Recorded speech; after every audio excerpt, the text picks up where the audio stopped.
This video is about the new California Proposition 13 that's on the voters' ballot March 3rd, 2020. Now, what it says, as the title of it, it says Prop 13, then it says authorizes bonds for facility repair, construction, and modernization at public preschools, K-12 schools, community colleges, and universities. So what I want to really tell you about this and why it's important to vote no is because it's a little misleading, okay? First of all, you should know that in California, local school district can issue bonds, and these bonds, the payback of them and the interest and everything, is really exempt from Proposition 13, always has been. If you're a property owner and you look at your tax bill, you will see different amounts for different school bonds, local school bonds issued in your area.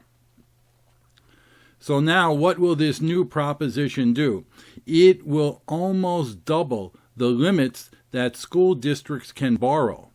It's right there. All you have to do is take a look. Here, I've copied this part of the voters' pamphlet that the state sent out about it. Look for yourself. It says right here that the amount elementary and high school districts can put on in additional bond funding will go from the current 1.25% to 2% of the assessed property value for unified school districts, and community college districts, the limit would be raised from the current 2.5% to 4% of the assessed property values. So yeah, there you go. It's almost double. Now don't get confused. That's not the amount of the tax increase on your property. That would be astronomical. What that says is the value of assessed property within that school district multiplied by those percentages is the maximum amount that the school district can issue bonds for. How much your actual property taxes will go up is hard to say. But one thing is definitely certain. If you approve this, and by the way, the bond itself that you're voting on here is probably the biggest bond issue ever in the state of California. But as I said, besides that, this lets the school districts issue more bonds for construction at double the current rate, at almost double the current rate that they can now. So definitely your property taxes will go up. And renters, don't think you're exempt. If a apartment house or residential property has their taxes raised, you can pretty much guarantee that that's going to cause your rents to go up as well. Think of this. If this is so important, this big, tremendous bond issue,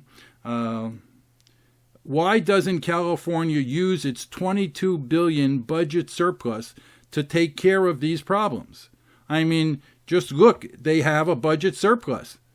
But yet, they want you to okay a $15 billion in new bonds.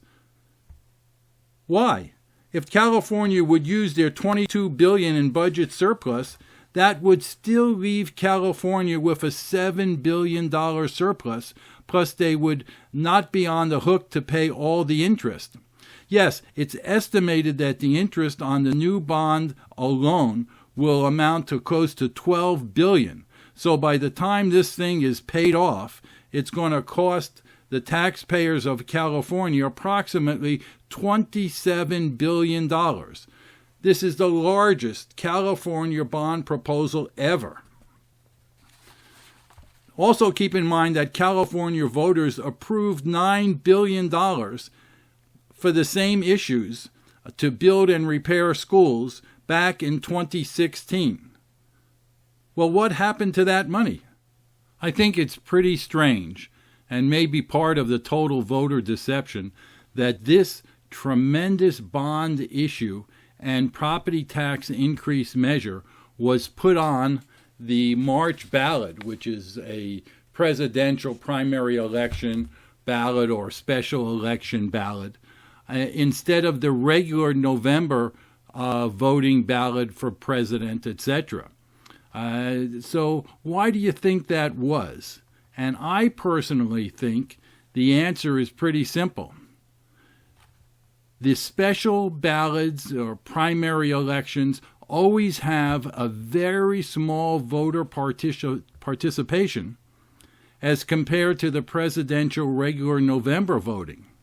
This makes it perfect for the teachers' union, public employees' union, the union construction workers to get all their members out, to crowd out, because it's really just a numbers game, the regular California voters like you and me. This would be much harder to do in the November elections. So, you've seen it for yourself here, and keep in mind that if you want more taxes, vote yes. If you are an astute California resident, you must vote no. Now think about this. The only way that politicians in Sacramento can ever learn to spend within their limits like regular people is if you vote down all new taxes and all new bond measures. By the way, the Howard Jarvis Taxpayer Association is also against this proposition.